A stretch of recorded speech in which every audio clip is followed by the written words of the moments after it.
এখন আমরা class 11-এর semester 2 দ্বিতীয় সেমেস্টারের আলোচনা করব প্রথম অধ্যায়ের বিষয় ইতিহাস। ইতিহাসের প্রথম অধ্যায়ের আলোচনা আজকে এখন আমরা শুরু করছি।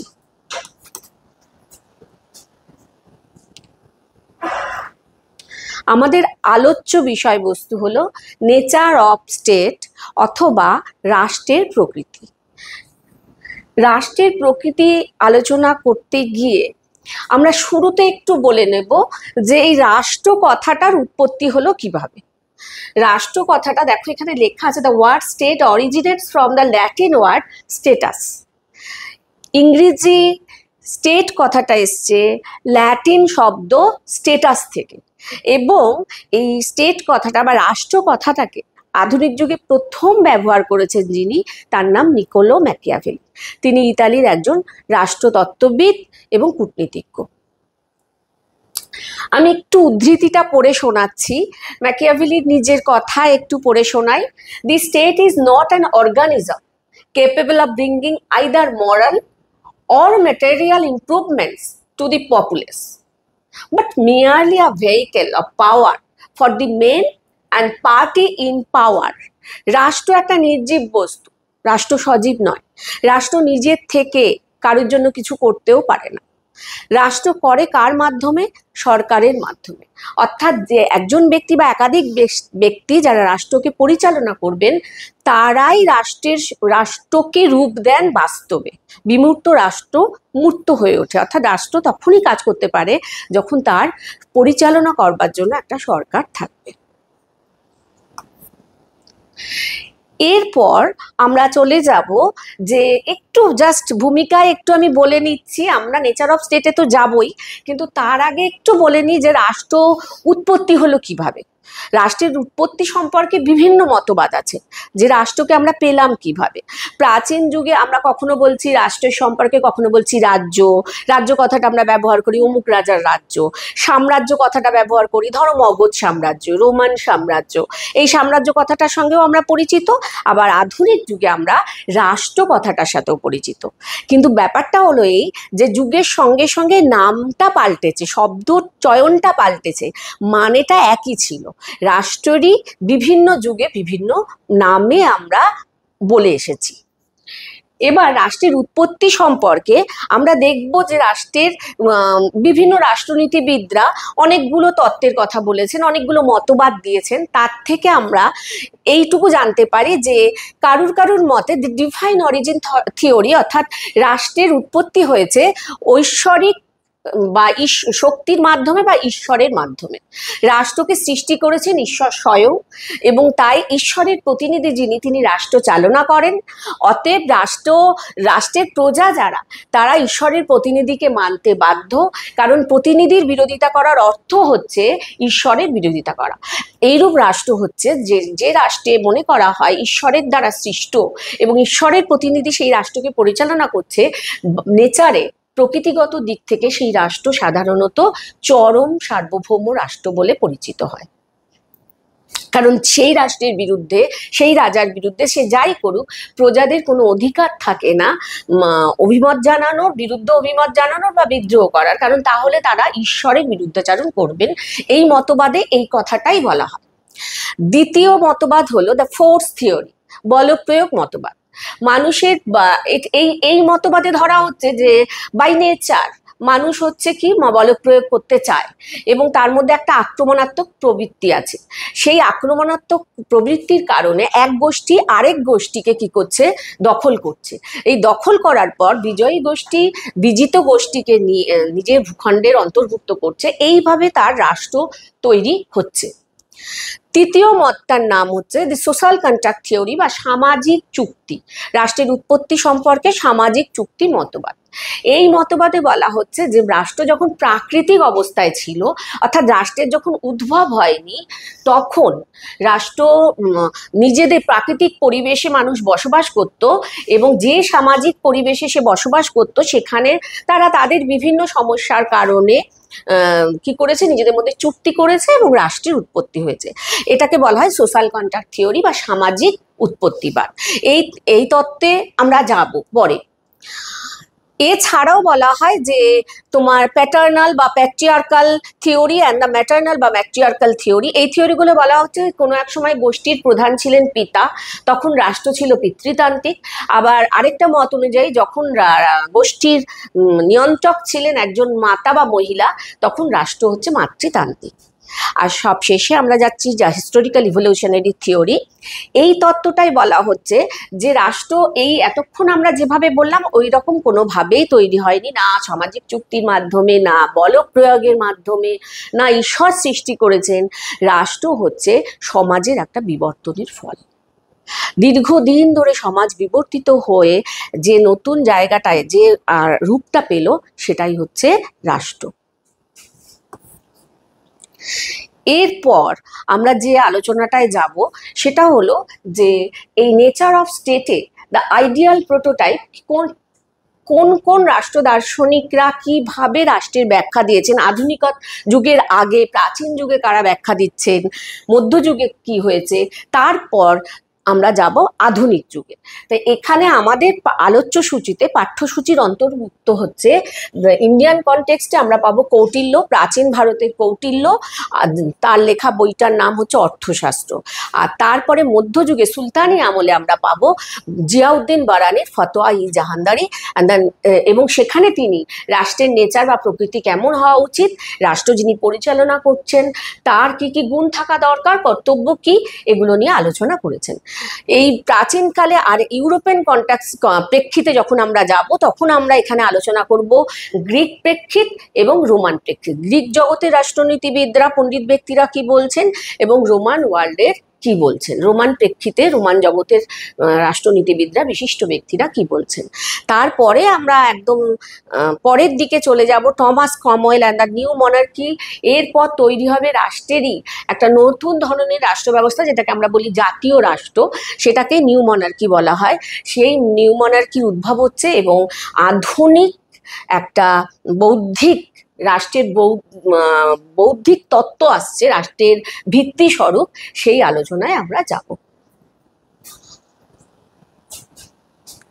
তাহলে কৌটিল্য, কৌটিল্য কে ছিলেন? প্রথমেই আমাদের মনে প্রশ্ন জাগে কৌটিল্য কে ছিলেন, এবং তার লেখা বইটার নাম অর্থশাস্ত্র। এখানে আমরা দেখতে পাচ্ছি অর্থশাস্ত্রই বা কি, কৌটিল্য কে, অর্থশাস্ত্র কি, এই আলোচনায় আমরা যাব। যাওয়ার আগে আমরা কৌটিল্যকে দেখে নিলাম, তার অর্থশাস্ত্র বইটারও একটা ছবি পেলাম। কৌটিল্য ছিলেন 370 খ্রিস্টপূর্বাব্দে তার জন্ম। তিনি তক্ষশিলা বিশ্ববিদ্যালয়ে অধ্যয়ন করতেন। তিনি তার পরবর্তীকালে মৌর্য বংশের প্রতিষ্ঠাতা চন্দ্রগুপ্ত মৌর্যের প্রধানমন্ত্রী এবং প্রধান পরামর্শদাতার ভূমিকায় এসেছিলেন। বলা হয় মৌর্য সাম্রাজ্য প্রতিষ্ঠায় চন্দ্রগুপ্ত মৌর্য সাফল্যের পিছনে ছিল কৌটিল্যের ভূমিকা। এবং কৌটিল্য 370 খ্রিস্টপূর্বাব্দে জন্মেছিলেন আমরা জানি। 324 খ্রিস্টপূর্বাব্দে মৌর্য সাম্রাজ্যের প্রতিষ্ঠা করছেন চন্দ্রগুপ্ত মৌর্য। কিভাবে এবং এর পিছনের ঘটনাটা কি একটু জেনে নিয়ে আমরা এর পেছনের ঘটনাটা কি। কৌটিল্য ধননন্দের রাজসভায়, তখন নন্দবংশের রাজা ধননন্দ রাজত্ব করতেন মগধে, তার রাজসভায় গেছিলেন এবং সেখানে তাকে অপমান করা হয়েছিল। অপমানিত হবার পর কৌটিল্য প্রতিজ্ঞা করেছিলেন যে তিনি নন্দ বংশের ধ্বংস সাধন করবেন, অর্থাৎ নন্দ বংশের উচ্ছেদ সাধন করে নতুন রাজবংশের প্রতিষ্ঠা করবেন। এইভাবে তিনি তার এই অপমানের প্রত্যুত্তর দেবেন। এবং ইতিমধ্যে তার সঙ্গে পরিচয় হয় চন্দ্রগুপ্ত মৌর্যের, বালক চন্দ্রগুপ্ত মৌর্য। তখন তিনি চন্দ্রগুপ্ত মৌর্যের মধ্যে একটা প্রতিভা দেখেছিলেন, যার মধ্যে লিডারশিপ, একটা নেতৃত্ব সুলভ গুণ ছিল। তিনি তাকে নিয়ে যান, চন্দ্রগুপ্ত মৌর্যকে তিনি নিয়ে যান তক্ষশিলা বিশ্ববিদ্যালয়। সেখানে তিনি তাকে রাজনীতি, যুদ্ধনীতি, রাষ্ট্রনীতির বিভিন্ন দিক সম্পর্কে শেখান, প্রশিক্ষণ প্রাপ্ত করেন। তারপর চন্দ্রগুপ্ত মৌর্য 324 খ্রিস্টপূর্বাব্দে মগধে ফিরে আসে এবং তার হাতেই নন্দবংশের শেষ রাজা ধননন্দের পরাজয় হয় এবং প্রতিষ্ঠিত হয় মৌর্য সাম্রাজ্য বা মৌর্য বংশ। আর তার প্রধানমন্ত্রী এবং প্রধান উপদেষ্টা হিসাবে পদ আরোহণ করেন কৌটিল্যের লেখা বিখ্যাত গ্রন্থ হচ্ছে অর্থশাস্ত্র। কৌটিল্য এই অর্থশাস্ত্র গ্রন্থটিতে একটা রাষ্ট্র কিভাবে পরিচালিত হওয়া উচিত, রাষ্ট্রনীতি কি, একজন রাজার কি রকম গুণসম্পন্ন হওয়া উচিত, অর্থাৎ রাজার প্রকৃতিতে কি কি গুণ থাকা দরকার, রাজার ধর্ম কি, রাজার কর্তব্য কি, প্রজাদেরই বা কর্তব্য কি, রাজা কিভাবে প্রজা পালন করবেন, এই অর্থনীতি কেমন হবে, ব্যবসা বাণিজ্য স্বরূপ কিরম হওয়া উচিত, ব্যবসা বাণিজ্যের জন্য রাজাকে কি কি করতে হবে, সমস্ত ব্যাখ্যা দিয়েছেন এবং নিজের মতামত বা উপদেশাবলী দিয়েছেন। সেই বইটার নামই হচ্ছে অর্থশাস্ত্র। কিন্তু মজার কথা, দীর্ঘদিন ধরে এই বইটার খোঁজ কিন্তু আমাদের কাছে ছিল না, হদিশ পাওয়া যায়নি। 1905 খ্রিস্টাব্দে মহীশূর ওরিয়েন্টাল লাইব্রেরির গ্রন্থগারী এবং একজন পণ্ডিত ব্যক্তি ডক্টর শ্যামা শাস্ত্রী, তিনি সংস্কৃত ভাষায় এই বইটি আবিষ্কার করেন। তারপর এটিকে 1909 খ্রিস্টাব্দে সংস্কৃত ভাষায় অনুবাদ প্রকাশ করা হয়। 1915 খ্রিস্টাব্দে কৌটিল্যাস অর্থশাস্ত্র বলে এই গ্রন্থটি ছাপা হয়, প্রকাশিত হয় ইংরেজিতে। বাংলায় বহু পরে এই গ্রন্থটিকে অনুবাদ করেছিলেন পণ্ডিত ডক্টর রাধাকান্ত বসাক। তাহলে কৌটিল্যের অর্থশাস্ত্রের মূল বিষয়টা আমরা পেলাম, রাষ্ট্রনীতি সম্পর্কে বলছেন এবং রাষ্ট্রের বিভিন্ন দিক, শাসন পরিচালনার বিভিন্ন দিক সম্পর্কে বলছেন। এই শাসন পরিচালনার বিভিন্ন দিক সম্পর্কে বলতে গিয়ে তিনি একটা তত্ত্বের কথা বলেছেন। সেই তত্ত্বটার নাম হচ্ছে সপ্তাঙ্গ তত্ত্ব। সপ্তাঙ্গ তত্ত্ব বা 7 পিলার্স অব অর্থশাস্ত্র, অর্থাৎ 7টা পিলার, এই কথাটা বলেছেন। রাষ্ট্রের ক্ষেত্রে এই সপ্তাঙ্গ তত্ত্ব কি, এই 7 পিলার্স থিওরি কি, আমরা এই আলোচনায় যাব। এবং এই আলোচনায় এই কারণেই যাব, আমাদের পড়াশোনা তো আমরা যেমনভাবে করব, কিন্তু তার সঙ্গে আমাদের পরীক্ষার কথাটাও মনে রাখতে হয়, কিভাবে প্রশ্ন আসতে পারে। পড়া বোঝার সাথে সাথে আমরা সেটাও আমাদের মাথায় নিয়ে নেব, যে প্রশ্নগুলোকে আমরা কিভাবে সাজাবো এবং তার উত্তরগুলোকেও বা আমরা কিভাবে সাজাবো। এখানে সপ্তাঙ্গ তত্ত্ব কিন্তু একটা গুরুত্বপূর্ণ প্রশ্ন, যে কৌটিল্যের সপ্তাঙ্গ তত্ত্ব কি। কৌটিল্য রাষ্ট্রকে কল্পনা করেছেন, রাষ্ট্রের সঙ্গে একটা জীবদেহের তুলনা করেছেন, অর্থাৎ রাষ্ট্রকে তিনি একটা জীবদেহ মনে করছেন এবং তিনি বলছেন রাষ্ট্রস্বরূপ সেই জীবদেহের 7টা অঙ্গ। এই জন্যই এই তত্ত্বটাকে আমরা বলি সপ্তাঙ্গ তত্ত্ব। এই হচ্ছে চার্ট, এই চার্টের মধ্যে তোমরা দেখতে পাবে প্রত্যেকটা অঙ্গের নাম লেখা আছে, যা যা কৌটিল্য বলেছেন। এছাড়া আমরা এখানেও দেখতে পাবো তিনি বলছেন যে রাষ্ট্রের বিজুগেশু রাজ্যের প্রধান কে হবে, প্রধান অঙ্গটা কে, প্রধান অঙ্গ হচ্ছে স্বামী বা প্রভু। অর্থাৎ এই প্রভু বা স্বামীকে তিনি মস্তিষ্কের সঙ্গে, রাষ্ট্রের মস্তিষ্কের সঙ্গে তুলনা করছেন। কেন? কারণ জীবদেহে যদি মস্তিষ্ক সচল না হয়, মস্তিষ্ক পরিচালনা না করে, তাহলে জীবদেহ নিথর, জীবদেহের আর কোনো কনসাসনেস থাকবে না। সেই রকম রাষ্ট্রের মস্তিষ্ক হচ্ছে স্বামী বা প্রভু, অর্থাৎ রাজা স্বয়ং। রাজা যেভাবে রাষ্ট্রকে পরিচালনা করবেন, রাষ্ট্র কিন্তু সেইভাবেই পরিচালিত হবে। এই জন্য কৌটিল্য রাজার কতগুলো গুণের কথা বলেছেন, কতগুলো কোয়ালিটির কথা বলেছেন। সেই কোয়ালিটিগুলো কি কি না, একটা হচ্ছে উত্থান গুণ। রাজার মধ্যে থাকবে উত্থান গুণ, মানে উৎসাহজনিত গুণ। রাজা যে কোনো কাজে খুব উৎসাহ নিয়ে করবেন, তবেই তার রাজকর্মচারীরাও উৎসাহিত হবেন বিভিন্ন কাজ করার জন্য। দ্বিতীয়ত রাজার থাকবে হচ্ছে অভিধামিক গুণ। অভিধামিক গুণটা কি? অভিধামিক গুণটা হচ্ছে যে রাজা ন্যায়নিষ্ঠ হবেন, ধর্মপরায়ণ হবেন, প্রজা কল্যাণের কথা ভাববেন। আর তারপরে হচ্ছে রাজার প্রজ্ঞাগুণ। প্রজ্ঞাগুণের মধ্যে রাজা উইজডম, যে পাওয়ারটা, জ্ঞানের যে শক্তিটা, সেটা রাজার মধ্যে থাকবে। এবং সবার শেষে রাজার মধ্যে থাকবে হচ্ছে আত্মসম্পদ গুণ, মানে নিজের কোয়ালিটি, মেধা, তীক্ষ্ণতা, নিজের মনোভাবকে গোপন করার ক্ষমতা, দ্রুত সিদ্ধান্ত নেবার ক্ষমতা। এই গুণগুলো থাকলে তবেই রাজা কি করতে পারবেন না, জনকল্যাণকামী, অর্থাৎ রাষ্ট্রের জন্য জনকল্যাণ করতে পারবেন। আর রাজার কাজই হবে প্রজার হিতেই রাজার হিত। প্রজার যদি মঙ্গল হয় সেই কাজে তবেই রাজার মঙ্গল, রাজার হিতে প্রজার হিত নয়। কৌটিল্য বারবার বলছেন প্রজার হিতেই রাজার হিত। এটা গেল স্বামী। প্রথম অঙ্গটা নিয়ে আমরা আলোচনা করব। রাষ্ট্রের দ্বিতীয় অঙ্গ কি? রাষ্ট্রের দ্বিতীয় অঙ্গ হচ্ছে অমাত্য। অমাত্য মানে কারা? সাধারণত আমরা অমাত্য বলতে মন্ত্রী বুঝি, কিন্তু কৌটিল্যের অর্থশাস্ত্রে এখানে রাজকীয় আধিকারিক, মন্ত্রী এছাড়া অন্য অন্য আধিকারিকদের কথাও বলা হয়েছে। শুধু এখানে মন্ত্রীর কথা বলা হয়নি, বিভিন্ন ডিপার্টমেন্ট, বিভিন্ন বিভাগের যারা আধিকারিক, যাদের উপর দায়িত্ব থাকে সেই ব্যক্তিদের কথা বলা হয়েছে। এরা হচ্ছে রাষ্ট্রের দ্বিতীয় অঙ্গ, কারণ এদের মাধ্যমে, এরাই রাজার চোখ, রাজার কান, এদের মাধ্যমেই রাজা সমস্ত জানতে পারবেন রাষ্ট্রে কি হচ্ছে এবং প্রয়োগ করবেন। যে কোন সঠিক পদ্ধতি প্রয়োগ করতে গেলে তাকে এদের মাধ্যমেই কিন্তু প্রয়োগ করতে হবে। রাষ্ট্রের তৃতীয় অঙ্গ কি? রাষ্ট্রের তৃতীয় অঙ্গ হচ্ছে জনপদ। জনপদ রাষ্ট্রের তৃতীয় অঙ্গ। অর্থাৎ যদি নির্দিষ্ট ভূখণ্ড না থাকে তাহলে রাজা কাজ করবেন কি করে? রাষ্ট্রের পরিচয় তো তার ভূখণ্ড। শুধু রাজা বা শুধু অমাত্য দিয়ে রাষ্ট্র হবে না, রাজার তার থাকতে হবে একটা বিরাট ভূখণ্ড। এবং বৃহদায়তন রাষ্ট্রের পক্ষেই ছিলেন কৌটিল্য, কারণ তিনি বারবার বলেছেন যে রাজা তার জনপদ বাড়াবার চেষ্টা করবেন, তাতে জনসংখ্যাও বাড়বে, রাষ্ট্রের সম্পদও বাড়বে। এই জন্য, এবং তিনি আরও একটা কথা বলেছেন যে এই জনপদে একটা কোনো জমি খালি থাকবে না, যেগুলো চাষের যোগ্য জমি সেগুলোই চাষ হবে, কৃষিকাজ হবে। যেটা চাষের যোগ্য নয় সেখানে গবাদি পশুর জন্য আস্তানা বানানো হবে, আশ্রয়স্থল বানানো হবে, এছাড়া রাজার জন্য মৃগবান বানানো হবে।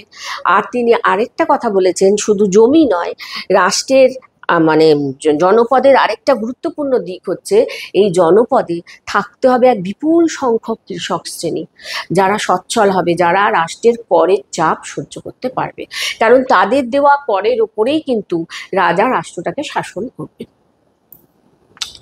রাষ্ট্রের চতুর্থ অঙ্গ, রাষ্ট্রের চতুর্থ অঙ্গ হলো দুর্গ। দুর্গ কি? দুর্গ বলতে এখানে বোঝানো হয়েছে রাজধানী এবং সুরক্ষিত স্থান। রাষ্ট্রের মধ্যে তার রাজধানী সুরক্ষিত স্থানে থাকবে, শুধু তাই নয়, দুর্গ মানে একটা যার প্রাচীর এবং পরীক্ষা দিয়ে একটা সুরক্ষিত কেল্লা, মানে ফোর্ট, তখন কেল্লা কথাটা ছিল না অবশ্যই, সেই প্রাসাদের মতন শক্তপোক্ত আস্তানাটাই হচ্ছে দুর্গ। এই দুর্গের কথা তিনি বলেছেন, রাষ্ট্রে এরকম একাধিক দুর্গ থাকা দরকার, যাতে বৈদেশিক আক্রমণ হলে এখানে আশ্রয় নেওয়া যায় এবং এগুলো চট করে বিদেশিরা আক্রমণ করে চট করে এগুলোর ভেতর প্রবেশ করতে, দুর্গের ভেতর প্রবেশ করতে না পারে। তারপরে রাষ্ট্রের পঞ্চম অঙ্গ হচ্ছে কোষ। কোষ মানে এখানে রাজকোষ, অর্থাৎ তিনি বলছেন কোষাগার। রাজার একটা সমৃদ্ধ কোষাগার থাকবে, যেখানে প্রচুর পরিমাণ মুদ্রা থাকবে এবং ধাতু থাকবে, সম্পদ থাকবে, মণির রত্নে পূর্ণ একটা সম্পদের জায়গা হচ্ছে কোষ বা কোষাগার। আর রাজাকে এই কোষাগার সমৃদ্ধ রাখতেই হবে, কারণ রাজা যে কোনো কাজই করতে যাবেন রাষ্ট্র পরিচালনার জন্য, তার তো প্রয়োজন হবে সম্পদের। তাই সম্পদ তাকে রাখতে হবে রাজকোষাগারে। প্রয়োজনে তিনি সম্পদ ন্যায়সঙ্গত পদ্ধতিতে এবং আইনসম্মতভাবে সম্পদ বৃদ্ধিরও চেষ্টা করবেন। রাষ্ট্রের ষষ্ঠ অঙ্গ হচ্ছে দ্বন্দ্ব। দ্বন্দ্বটা কি? দ্বন্দ্ব, সাধারণত দ্বন্দ্ব বললে আমরা বুঝি শাস্তি বিধান এরকম। প্রকৃতপক্ষে দ্বন্দ্ব কথাটা বলপ্রয়োগ, এই ব্যাপারটার সঙ্গে জড়িত, যে বলপ্রয়োগ অর্থাৎ সামরিক বাহিনী সংক্রান্ত। রাষ্ট্রে 4 ধরনের সেনাবাহিনী থাকবে। কৌটিল্যর মতে রাষ্ট্রে 4 ধরনের সেনাবাহিনী থাকবে। সেই সেনাবাহিনীতে কারা থাকবে? পদাতিক বাহিনী থাকবে, অশ্বারোহী বাহিনী থাকবে যারা ঘোড়ার পিঠে যুদ্ধ করে, রথারোহী যারা রথে চড়ে যুদ্ধ করে, এবং হস্তি বাহিনী যারা হাতির পিঠে চড়ে যুদ্ধ করে। এই জন্য এই 4টে বাহিনী যাদের নেওয়া হবে তারা সাধারণত সেই সেনারা বংশানুক্রমিক হলেই কৌটিল্য বলছেন ভালো হয়, এবং তাদের ধৈর্য থাকবে, তাদের দক্ষতা থাকবে যুদ্ধে। আরেকটা থাকবে রাজার প্রতি এবং রাষ্ট্রের প্রতি আনুগত্য। সেই আনুগত্য দিয়েই তারা যুদ্ধটা করবে। সেই আনুগত্য এতটাই থাকবে যে তারা যখন যুদ্ধ করবে তারা রাষ্ট্রের কথাটাই মাথায় রেখে যুদ্ধটা করবেন, তবেই যুদ্ধে জয়লাভ সম্ভব। এবং এই জন্য এই সেনাবাহিনীর এবং তাদের পরিবারের ভরণ পোষণের দায়িত্ব কে নেবে? দায়িত্ব নেবে রাষ্ট্র। সবশেষ অঙ্গটা হচ্ছে মিত্র। সব শেষ, কিন্তু সবচেয়ে গুরুত্বপূর্ণ বলতে পারি। কেন? কারণ রাষ্ট্রের মিত্র থাকা খুব প্রয়োজন। মিত্র কাকে বলি আমরা? বন্ধু কাকে বলি? যে যে কোনো প্রয়োজনে, যে কোনো জরুরিকালীন পরিস্থিতিতে পাশে থাকে, সাহায্য করে, সহযোগিতার হাত বাড়িয়ে দেয়, সেই হচ্ছে মিত্র। রাষ্ট্রের এই মিত্র থাকা জরুরি। এবং এক্ষেত্রে তিনি একটা মণ্ডল তত্ত্বের কথা বলেছেন। রাষ্ট্রের যে সীমানায় যে থাকে সে স্বভাবজাত শত্রু, সীমানার যে প্রতিবেশী, আর তার প্রতিবেশী যে সে স্বভাবজাত মিত্র। অতএব রাষ্ট্রকে এইভাবে মিত্র নির্ধারণ করতে হবে যে কে প্রকৃত তার মিত্র। তবে যদি কখনো কোনো মিত্র একবার তাকে পরিত্যাগ করে যায় বিপদের সময়, তাহলে তার সঙ্গে পুনরায় মিত্রতা করতে কৌটিল্য কিন্তু নিষেধ করেছে। এই হচ্ছে আমরা আলোচনা করলাম কৌটিল্যের সপ্তাঙ্গ তত্ত্ব কি, 7টা অঙ্গ। এই প্রত্যেকটা অঙ্গের এক একটা নাম আছে এবং তাদের বৈশিষ্ট্য আছে। এই প্রশ্নটা আমার মনে হয় পরীক্ষার জন্য খুব উপযোগী একটা প্রশ্ন বা বিষয়।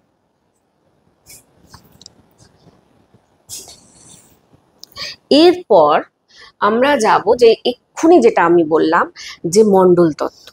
রাষ্ট্রের ক্ষেত্রে যেমন সপ্তাঙ্গ তত্ত্ব গুরুত্বপূর্ণ, তেমনি পররাষ্ট্র নীতির ক্ষেত্রে, রাষ্ট্রের বৈদেশিক নীতির ক্ষেত্রে এই মণ্ডল তত্ত্ব, যেটাকে বলা হয় রাজমণ্ডল তত্ত্ব বলা হয়, এটা খুব গুরুত্বপূর্ণ।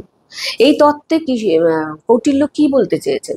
আরেকটা কথা বলি, কৌটিল্য কিন্তু আরেকটা নাম চাণক্য নামেও তিনি বিখ্যাত, এবং তার আরও একটা নাম আছে বিষ্ণুগুপ্ত। তা কৌটিল্য কি বলতে চেয়েছেন এই মণ্ডল তত্ত্বে? কৌটিল্য যে রাজার কথা বলছেন, বিজুগীষু রাজা, এই বিজুগীষু রাজা, দেখো এখানে এই যে বিজুগীষু, এই কথাটা হচ্ছে বিজুগীষু, এই রাজা হচ্ছে বিজুগীষু রাজা, যিনি সেন্টারে রয়েছেন। তার সামনে 5 জন সীমান্তবর্তী রাজা এবং পশ্চাতে রয়েছে 4 জন সীমান্তবর্তী রাজা। 5 আর 4 9, বিজুগীষু রাজা নিজে একজন, তার মানে হলো 10। এছাড়া বিজুগীষু রাজা এবং তার সীমান্তবর্তী রাজার ঠিক মাঝখানে, মানে একদম সীমান্ত সংলগ্ন অঞ্চলে একটি রাজা থাকবেন, রাজ্য থাকে, সেই রাজ্যকে তিনি বলছেন মধ্যম। আর দূরবর্তীতে আরেকটি রাজ্য থাকে যাকে তিনি বলছেন উদাসীন।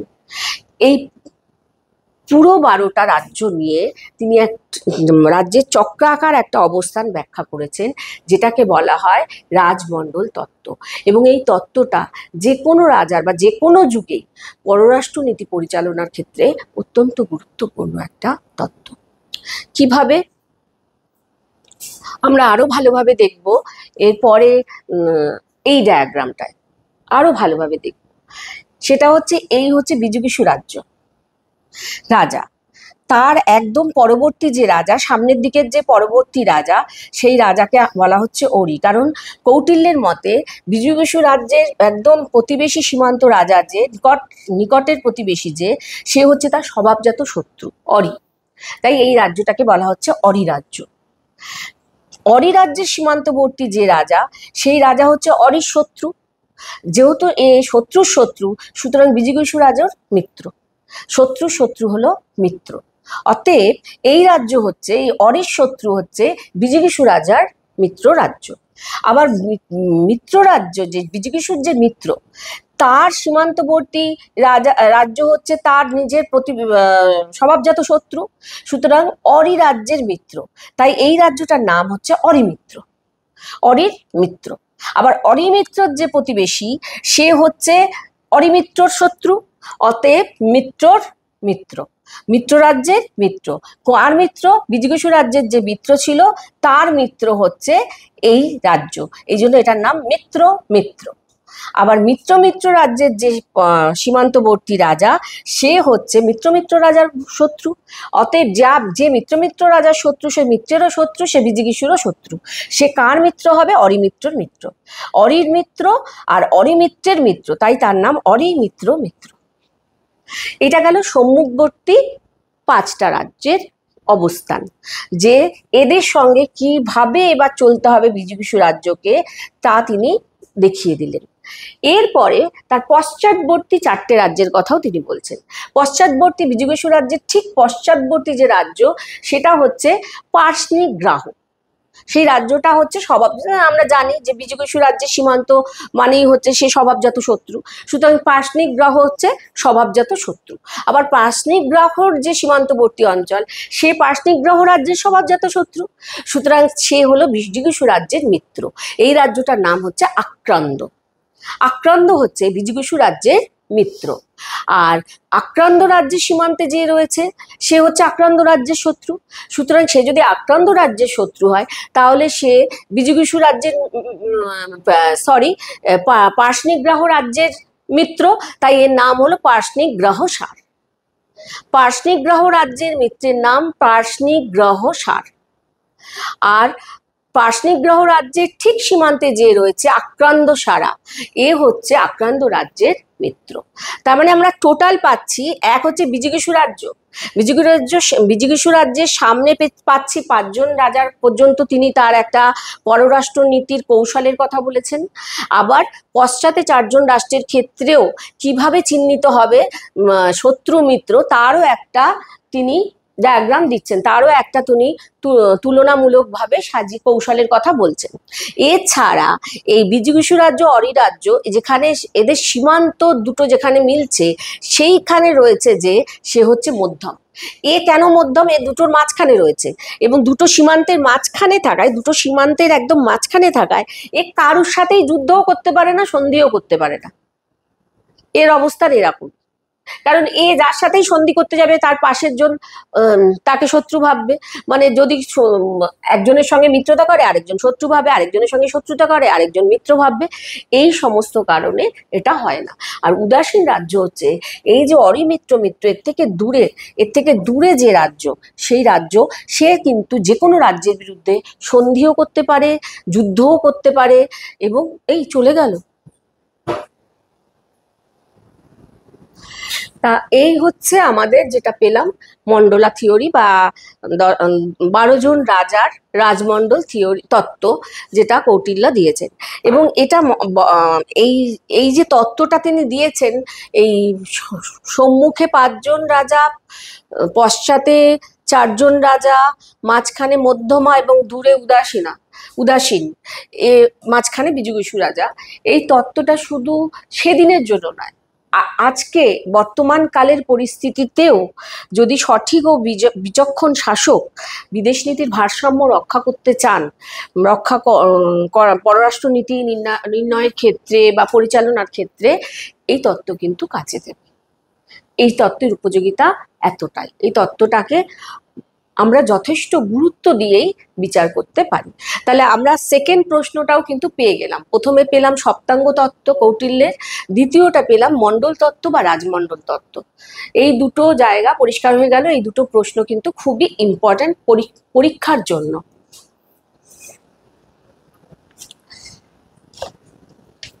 এরপর আমরা আলোচনায় যাব যে কৌটিল্য তিনি সারগুণ্য বলতে কি বোঝাচ্ছেন, সারগুণ্য তত্ত্ব বলতে তিনি কি বোঝাচ্ছেন।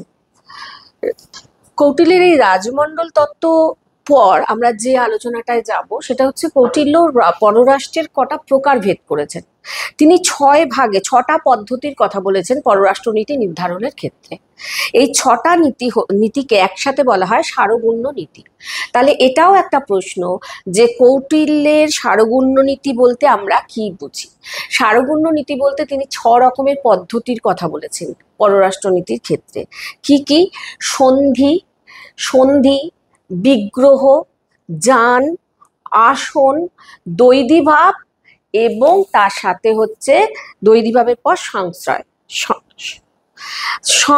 সন্ধি কি? সন্ধি হলো দুজন রাজার মধ্যে সমঝোতা বা পরস্পরের সঙ্গে একটা আপোষ করে নেওয়া। যখন দুর্বল রাজ্য ভাবে যে সবল রাজার সঙ্গে যুদ্ধে পারবো না, তখন সে সন্ধি করে নেবে। তারপরে হচ্ছে বিগ্রহ মানে হচ্ছে শত্রু রাজ্যের বিরুদ্ধে যুদ্ধকে বলছে বিগ্রহ।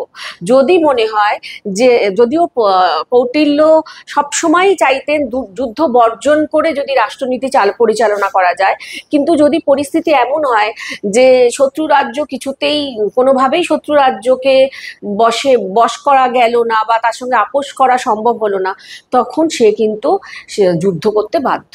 সেটাকে তিনি বলছেন বিগ্রহ। আর যান হচ্ছে শত্রু রাজ্যের বিরুদ্ধে যুদ্ধের প্রস্তুতি নেওয়া। অর্থাৎ যুদ্ধ শুরুর আগে যুদ্ধের প্রস্তুতি নেওয়াটাকে তিনি বলছেন যান। এটার অর্থ হলো যে, এবং কৌটিল্য বলছেন যে এই যান বা ইয়ান যেটা আমরা বলছি, সেটা শান্তিকালীন অবস্থার সময় কিন্তু এই যুদ্ধের প্রস্তুতি নিতে হবে। যুদ্ধ প্রস্তুতি যখন চলবে, শত্রু রাজ্য বুঝতে পারবে না যে যুদ্ধের প্রস্তুতি চলছে। যুদ্ধের প্রস্তুতি নিয়ে তারপর সে যুদ্ধ করবে। হঠাৎ করে যুদ্ধ করার কিন্তু বিপক্ষে কৌটিল্য বলছেন। তারপরে আরেকটা পদ্ধতির কথা বলছেন, আসন। আসন হচ্ছে নিরপেক্ষতার নীতি। নিরপেক্ষতার নীতিকে, যদি কোনো রাষ্ট্র দুর্বল, সুতরাং সে কোনো পক্ষে না গিয়ে নিরপেক্ষ, কোনো দেশের সঙ্গে শত্রুতা মিত্রতা কিছু না করে সে চুপ করে নিরপেক্ষ নীতি অনুসরণ করতে পারে। এরপর দ্বৈধীভাব। দ্বৈধীভাব হচ্ছে একটা বিশেষ ধরনের কূটনীতি।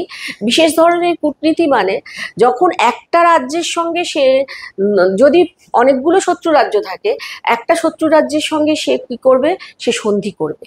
সেই অবসরে সে আরেকটা শত্রু রাজ্যকে আক্রমণের প্রস্তুতি নেবে। একসঙ্গে সব শত্রু রাজ্যের বিরুদ্ধে আক্রমণ না করে বা শত্রুতা না করে সন্ধির মাধ্যমে নিজেকে প্রস্তুত করে নেওয়ার সুযোগ, এটা হচ্ছে দ্বৈধীভাব। এটা একটা কৌটিল্যের কূটনৈতিক নীতির একটা অন্যতম দিক। এরপরে হচ্ছে সংশ্রয়। সব শেষ পদ্ধতিটা হচ্ছে সংশ্রয়। সংশ্রয় কি? সংশ্রয় হলো আশ্রয় নিয়ে নেওয়া। মানে যখন যুদ্ধে পারবো না, তখন দুর্বল রাজ্য শক্তিশালী রাজ্যের আশ্রয়ে চলে গেল, তাহলেই আর যুদ্ধের ভূমিকা থাকছে না এবং সে তার নিজের রাজ্যকে বাঁচিয়ে নিতে পারছে। এই 6টা পদ্ধতি নিয়েই হচ্ছে সারগণ্য নীতি, যেটা অত্যন্ত গুরুত্বপূর্ণ। এছাড়া আরো একটা প্রশ্ন এখান থেকে আমরা তৈরি করতে পারি কৌটিল্যের থেকে, সেটা হচ্ছে যে কৌটিল্য রাষ্ট্রকে বলেছেন প্রজাহিতৈষী রাষ্ট্র। অর্থাৎ রাজা কি করবেন? রাজা প্রজার কল্যাণের জন্য কাজ করবেন। এই প্রজাহিতৈষী কাজ সে কিভাবে করতে পারে? প্রজা কল্যাণমূলক এই কাজ সে কভাবে করতে পারে? দুভাবে করতে পারে। কিরকম দুভাবে করতে পারে? না, একটা হচ্ছে সে করতে পারে জনসেবামূলক কাজ, আর একটা হচ্ছে সামাজিক নিরাপত্তামূলক কাজ। এই দুভাবে সে প্রজাহিতৈষী বা প্রজা কল্যাণকামী রাষ্ট্রের উদ্দেশ্যকে পূরণ করতে পারে।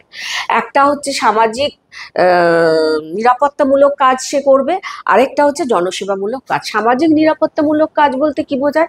সামাজিক নিরাপত্তামূলক কাজ বলতে বোঝায় যে সমাজে যখন কোনো দুর্ভিক্ষ, মানে মানুষ যখন পীড়িত হয়, খরা বন্যা যে কোনো কারণে যখন দুর্ভিক্ষ হয়, অতিবৃষ্টি অনাবৃষ্টি, তখন রাষ্ট্র কি করবে? এই দুর্ভিক্ষ পীড়িতদেরকে ত্রাণ দেবে, কৃষকদেরকে শস্য বীজ দেবে নতুন করে চাষ করার জন্য। এছাড়া দুস্থ আর্ত শিশু, বিধবা বা স্বামী পরিত্যক্তা মহিলা, তাদের জন্য রাষ্ট্র ভরণ পোষণের এবং আশ্রয়ের ব্যবস্থা করবে। আর কি করবে রাষ্ট্র? আর হচ্ছে কর্মসংস্থানের ব্যবস্থা করবে রাষ্ট্র। এছাড়াও সামাজিক এই সেবামূলক কাজ দেবার জন্য রাষ্ট্রের যদি প্রয়োজন হয়, রাষ্ট্র যদি প্রয়োজন মনে করে, তাহলে কিন্তু সে ধনী ব্যক্তিদের কাছ থেকে বেশি করে রাজস্ব আদায় করবে। এইভাবে সে সামাজিক নিরাপত্তা দেবে। আর 2 নম্বর প্রজাহিতৈষী প্রজা কল্যাণকামী রাষ্ট্রে আর 2 নম্বর আর কিভাবে রাজা কাজ করতে পারেন? আর একটা হচ্ছে জনসেবামূলক, একটা হচ্ছে সামাজিক নিরাপত্তামূলক কাজ, আর একটা হচ্ছে জনসেবামূলক। আর সেবামূলক কাজ কি? সেবামূলক কাজের মধ্যে থাকছে যে যদি কোনো গ্রাম তার নিজের সামাজিক উন্নতির জন্য কোনো উদ্যোগ নেয়, তখন তাদের যে জিনিসপত্র লাগবে, দ্রব্যাদি লাগবে, সেই তার উপরে শুল্ক ছাড় দেওয়া। এইভাবে সে করতে পারে। দ্বিতীয়ত আর কি করতে পারি? কৃষির উন্নয়নের জন্য জলসেচের ব্যবস্থা করবে রাষ্ট্র। আরেকটা কি করবে? ব্যবসা বাণিজ্যের জন্য ভালো রাস্তাঘাট নির্মাণ করবে, পান্থশালা নির্মাণ করবে, যাতে ব্যবসা বাণিজ্য ঠিকভাবে চলতে পারে। এবং আর আর রাষ্ট্রে মাদক দ্রব্যের ব্যবহার, জুয়া খেলা, এগুলো যাতে বেশি করে না হয়, সমাজের পতনের কারণ এগুলো, তার জন্য রাষ্ট্র কিন্তু নজর দেবে। এছাড়া শিক্ষার জন্য রাষ্ট্র নিজে বিদ্যালয় স্থাপন করবে, শিক্ষা প্রতিষ্ঠান স্থাপন করবে এবং তার খরচও বহন করবে। এইভাবে এই 2 ধরনের কাজকে নির্বাহের কথা বলেছেন। তাহলে আমরা এই পর্যন্ত কৌটিল্য এবং অর্থশাস্ত্র থেকে কি কি পেলাম, আমি আবার আরেকবার প্রশ্নগুলো আলোচনা করে দিচ্ছি। জাস্ট প্রশ্নগুলো বলে দেব, যে প্রশ্নগুলো আমাদেরকে মাথায় রেখে পুরো অধ্যায়টাকে, পুরো বিষয়টাকে আত্মস্থ করতে হবে।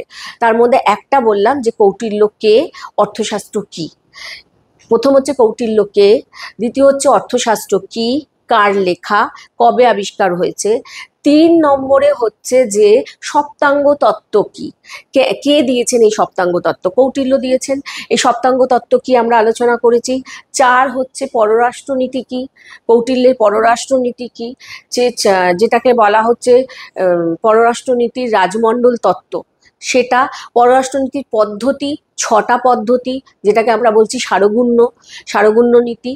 আর কি, আর হচ্ছে প্রজাহিতৈষী কাজ বলতে ধরনের কাজ রাষ্ট্র করবে, প্রজা আর রাজার নিজের ব্যক্তিগত কি কি গুণ থাকা দরকার। 7 নম্বরে আমরা বলবো যে কৌটিল্য কিন্তু ধর্মনিরপেক্ষ রাষ্ট্রের কথা বলেছেন। তিনি বলছেন রাষ্ট্র কোনো ধর্মের হয়ে রাষ্ট্র শাসন করবে না। কোনো পুরোহিতকে তার যদি দরকার লাগে শাস্ত্রের ব্যাখ্যার জন্য, সেই ব্যাখ্যাটা নেবে রাজা, কিন্তু সিদ্ধান্ত পুরোহিত নেবেন না, সিদ্ধান্ত নেবেন স্বয়ং রাজা। জনগণের আত্মবিশ্বাস বা আনুগত্য থাকবে রাজার প্রতি, পুরোহিতের প্রতি নয়। পুরোহিত যদি অন্যায় করেন তাহলে সাধারণ মানুষের মতো তারও শাস্তি হবে। অর্থাৎ পুরোহিত ভিত্তিক বা ধর্মভিত্তিক রাষ্ট্রের কথা তিনি কিন্তু বলেন। এইখানেই আমরা তাহলে আজকে কৌটিল্যের আলোচনা শেষ করছি। এবার আমরা আরেকজন রাষ্ট্রতত্ত্ববিদের সম্পর্কে আলোচনা করব। তিনি ভারতের সুলতানি আমল, মধ্যযুগে যে সুলতানি আমল, তুর্ক আফগান সুলতানি যুগ, সেই যুগের ইতিহাসবিদ। তার নাম হচ্ছে জিয়াউদ্দিন বারানি।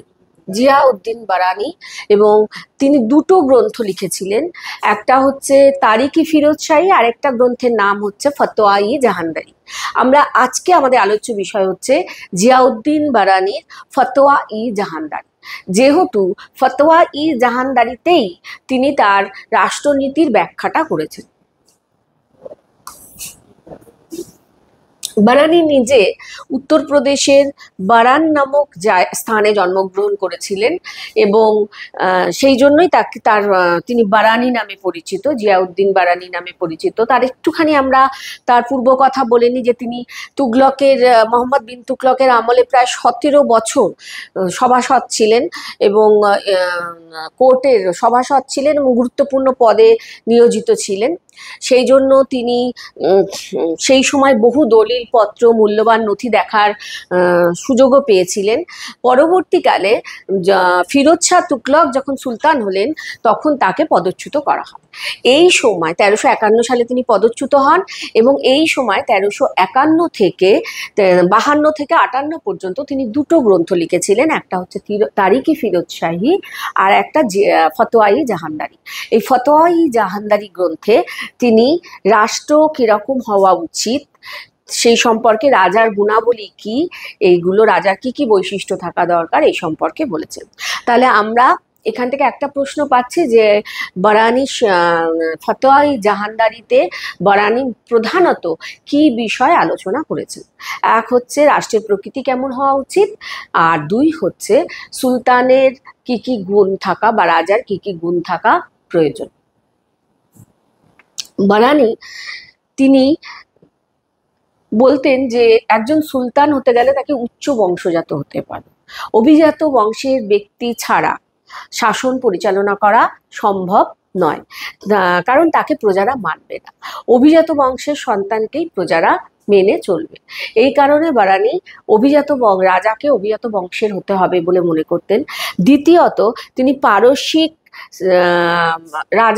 পারসিক সুলতানদের কিছু আদব কায়দা দিল্লি সুলতানদেরকে মেনে চলতে বলতেন। সেটা হচ্ছে আড়ম্বরপূর্ণ পোশাক পরিচ্ছদ, বিলাসবহুল জীবনযাত্রা, দামি মণিমাণিক্য দিয়ে সজ্জা, মানে সাজ পোশাক, এগুলোর পরিকল্পনার করার কথাই তিনি বলেছেন, যাতে প্রজারা বা সভাসদরা তাদের থেকে সুলতানকে উচ্চ স্তরের ভাবতে পারে। এছাড়া প্রজা হবে দয়াবান, রাজা হবেন দয়াবান, তিনি প্রজাদের প্রতি সহৃদয় হবেন, নিরপেক্ষভাবে বিচার করবেন, এই গুণের কথাও বারানি বলেছেন। বারানি এরপর রাষ্ট্রের প্রকৃতি সম্পর্কে বারানি বলেছেন যে রাষ্ট্র পরিচালনা হওয়া উচিত, যেহেতু বারানি নিজে গোঁড়া সুন্নি মুসলমান ছিলেন, তাই তিনি মনে করতেন যে শরিয়াতের এবং কোরআনের নির্দেশ অনুযায়ী সুলতানি রাষ্ট্র পরিচালিত হওয়া উচিত। আবার একই সঙ্গে তিনি বলেছেন যে একই সঙ্গে তার কিছুটা কথাগুলো আর কি কিছুটা পরস্পর বিরোধীও শোনায়। সেটা হচ্ছে যে যেহেতু হিন্দুস্তান বা ভারতবর্ষ হলো সংখ্যাগরিষ্ঠ অমুসলিমের দেশ, হিন্দুদের দেশ, তাই এখানে সম্পূর্ণ শরিয়াতের বিধান অনুযায়ী শাসন করা কোনো সুলতানের পক্ষে সম্ভব নয়। তারা কি করবে, কোনো কোনো সময় তাদেরকে নিজেদেরকে শরিয়াতের বাইরে জওয়াবিত বা নির্দেশনামা দিতে হবে, যেটা প্রজাদের জন্য মঙ্গলময়। এবং বাস্তব পরিস্থিতির কথা বিবেচনা করে তিনি বলতেন যে এইভাবেই শাসন চালানো উচিত, যাতে ভারতের সংখ্যাগরিষ্ঠ অমুসলমানদের কোনো রকম রাজ্যে অমুসলমানদের দেশে সুলতানরা সঠিকভাবে রাষ্ট্র পরিচালনা করতে পারেন, তাদের স্বার্থ যাতে উপেক্ষিত না হয়, তারা যাতে তাদের স্বার্থকে গুরুত্ব দিতে পারেন, সেই কথা ভেবেই তিনি শরিয়াতে মান্যতা দিলেও জওয়াবিদ বা শরিয়াতের বাইরে কিছু নির্দেশনামা জারি করতে বলেছেন, এবং সেই নির্দেশনামাই সুলতানের মানা উচিত, যা জনসাধারণের জন্য বা প্রজাদের জন্য উপযোগী। এছাড়া এইখান থেকে আমাদের আরেকটা বিষয় হলো যে বারানির ভাষ্য অনুযায়ী ফতোয়ায়ে জাহানদারিতে তিনি যেমনটি বলেছেন সেই অনুযায়ী একটা বিতর্ক উঠে আসে, তাহলে কি মুসলিম শাসনের মধ্যযুগের তুর্ক আফগান শাসকদের সুলতানি শাসনের প্রকৃতি ধর্মাশ্রয়ী ছিল? এই রাষ্ট্র কি তাহলে থিওক্রেটিক বা ধর্মাশ্রয়ী রাষ্ট্র? এই ক্ষেত্রে একটা বিতর্ক তৈরি হয়েছে। ফতোয়ায়ে জাহানদারি যেহেতু শরিয়াতকে প্রাধান্য দিয়েছে, এমনকি কোথাও কোথাও এটাও বলা হয়েছে যে বিধর্মীদের প্রাধান্য নয়, বিধর্মীদেরকে বরঞ্চ আজ্ঞাবহ করে তোলা উচিত, এই ধরনের বক্তব্যও যেহেতু আছে। তাই ডক্টর ঈশ্বরী প্রসাদ তিনি বলছেন যে ঐতিহাসিক ত্রিপাঠী তিনিও বলছেন যে মুসলিম শাসন ছিল, মধ্যযুগের তুর্ক আফগান শাসন ছিল ধর্মাশ্রয়ী। কেন ধর্মাশ্রয়ী? কারণ শরিয়াতকেই এখানে প্রাধান্য দেওয়া হয়েছে, শরিয়াতের নির্দেশ অনুযায়ী, নিয়ম অনুযায়ী আইন কানুন প্রচলন করা হতো। এছাড়া উলেমারা এ সময় উচ্চ পদে আসীন হতেন, বিভিন্ন রাজস্ব দপ্তরের আইন বিভাগের উচ্চ পদে আসীন হতেন, এবং তারাও কিন্তু ধর্মের সপক্ষেই শাসনের উৎসাহী ছিলেন, এবং সে ব্যাপারে তারা সুলতানের উপর চাপও সৃষ্টি করতেন। এইসব কারণে বলা যায় যে এমনকি অমুসলিমদেরকে জিজিয়া কর, হিন্দুদেরকে কিন্তু নিজ ধর্ম পালনের জন্য জিজিয়া কর দিতে হতো।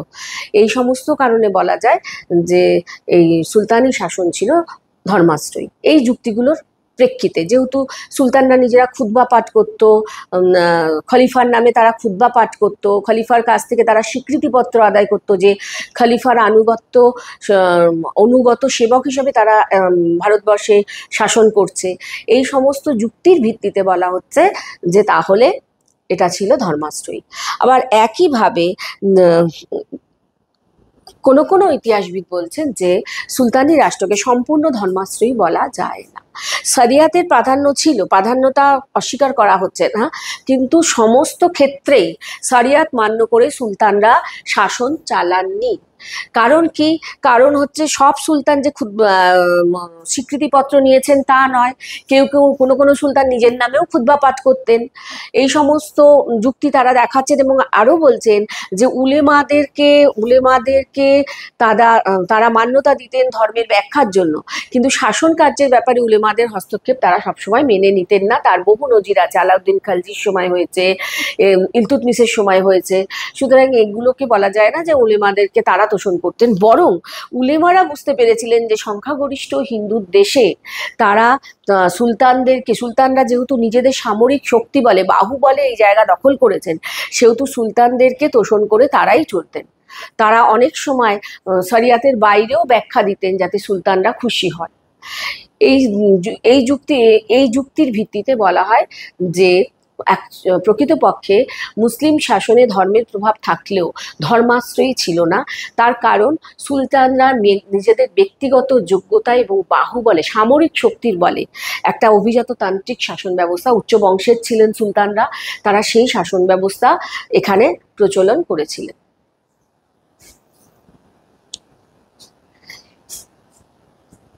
এরপর আমরা চলে যাব যে দিল্লি সুলতানেতের কনক্লুশনটা তাহলে কি হতে পারে, উপসংহার কি হতে পারে। উপসংহার হলো যে এটাকে আমরা সম্পূর্ণভাবে থিওক্রেটিক স্টেট বা ধর্মাশ্রয়ী রাষ্ট্র বলতে পারি না। এবার আমরা যাব ইউরোপিয়ান কনটেক্সটে। ভারতের কৌটিল্য, আমরা একটা প্রাচীন ভারতের কৌটিল্য পেলাম, মধ্যযুগে জিয়াউদ্দিন বারানি পেলাম। এরপরে আমরা দেখব রাষ্ট্রের প্রকৃতি নিয়ে ইউরোপের জগৎ কি বলছে, এবং ইউরোপের জগতের মধ্যে আমাদের প্রথমেই যাব আমরা প্রাচীন গ্রিক এবং রোমান জগৎকে নিয়ে আলোচনা করব যে তারা কি বলেছেন, রাষ্ট্রের প্রকৃতি কেমন হওয়া উচিত, পাশ্চাত্য জগৎ এই বিষয়টাকে কিভাবে দেখছে। পাশ্চাত্য জগতের মধ্যে আমরা শুরুতেই আলোচনা করব গ্রিস, অ্যানসেন্ট গ্রিস, প্রাচীন গ্রিসের সক্রেটিস, প্লেটো, অ্যারিস্টটল, তিন বিখ্যাত পণ্ডিত ব্যক্তি, রাষ্ট্রনীতিবিদ এবং বহু বিষয় পারদর্শী পণ্ডিত ব্যক্তি, তাদের নিয়ে আমরা আলোচনা করব। প্রথমে বলবো যে সফিস্ট কারা ছিলেন, আমরা একটু আলোচনা করে নেব, কারণ শুধুমাত্র প্লেটো, সক্রেটিস এবং অ্যারিস্টটল নয়, গ্রিসে বহু ঘরানার, রাষ্ট্রের প্রকৃতি নিয়ে বহু ঘরানার আলোচনা হয়েছে, সেখানে সফিস্টদের ভূমিকা উল্লেখযোগ্য। সফিস্ট মানে বোঝায় যে পণ্ডিত ব্যক্তি, বিদ্বান এবং পণ্ডিত ব্যক্তি, এবং তারা কি করতো, তাদের মূল বিষয় ছিল যে খ্রিস্টীয় পঞ্চম শতকে তাদের উদ্ভব। তাদের মূল বিষয় ছিল, আলোচনার মূল বিষয় ছিল যে বিরোধী পক্ষকে নানা যুক্তির জালে পরাজিত করে তারা যে যুক্তিটা দিচ্ছেন সেই যুক্তিটাকে প্রতিষ্ঠা করা। তখন গ্রিসের রাজনীতিতে এই বিষয়টা খুব জনপ্রিয় হয়েছিল এবং এই বিষয়টাকে পরিপূর্ণতা দিয়েছিলেন সক্রেটিস। তিনি হাটে বাজারে বিভিন্ন জায়গায় প্রথাগত পদ্ধতি অনুযায়ী নয়, বিভিন্ন মানুষের সঙ্গে আলাপ আলোচনার মাধ্যমে তিনি যেটা বলতে চাইছেন সেটাকে প্রমাণ করতেন ও তাদের যুক্তিকে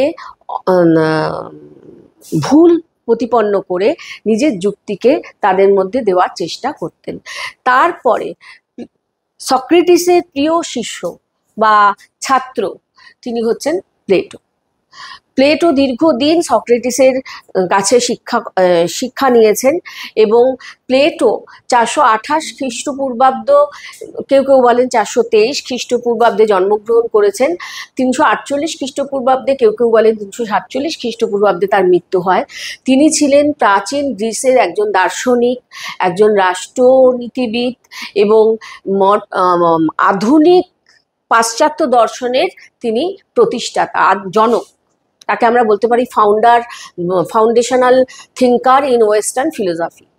তিনি ছিলেন সক্রেটিসের ছাত্র এবং একই সঙ্গে তিনি ছিলেন অ্যারিস্টটলের শিক্ষক।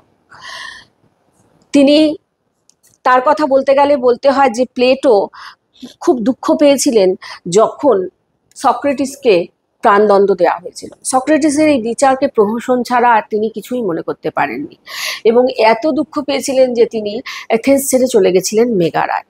এরপর তিনি আবার ফিরে আসেন। তিনি কোথায় ফিরে আসেন? তিনি আবার এথেন্সে ফিরে আসেন এবং এথেন্সে ফিরে এসে তিনি প্রতিষ্ঠা করেন একটি একাডেমি। সেই সময় এই যে সক্রেটিসের এই একাডেমি সেই সময় উচ্চ গুণমান যুক্ত একাডেমি হিসাবে প্রতিষ্ঠা লাভ করেছিল দেশ বিদেশে এবং গ্রিসের বিভিন্ন জায়গা থেকে, এমনকি রোম থেকেও অনেকে শিক্ষা নেওয়ার জন্য শিক্ষার্থীরা প্লেটোর একাডেমিতে আসতেন। তিনি কি কি করেছেন? প্লেটো লিখেছেন অসংখ্য বই, তার মধ্যে প্লেটোর যেটা বৈশিষ্ট্য প্লেটোর সেটা হচ্ছে ন্যায় বিচার, সৌন্দর্য, সাম্য, এগুলোকে গুরুত্ব দিয়েছেন এবং ডায়ালগ তত্ত্বের মাধ্যমে কথোপকথনের ভঙ্গিতে তিনি লিখেছেন।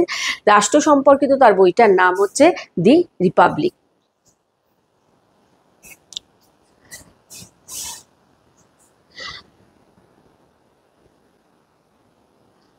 সক্রেটিস কিভাবে প্লেটোর চিন্তাধারাকে একটা আকৃতি দিয়েছিলেন, একটা প্রাথমিক ধারণা দিয়ে প্রাথমিকতা, প্লেটোর চিন্তাধারার প্রাথমিকতা তৈরি হয়ে গেছিল সক্রেটিসের ফিলোসফি চর্চার মধ্যে দিয়ে, সক্রেটিসের দর্শন চর্চা এবং তার কাছে শিক্ষার্থী রূপে থাকার সময় থেকেই, এবং তিনি সেটাকে আরো পরিপূর্ণতা দিয়েছিলেন।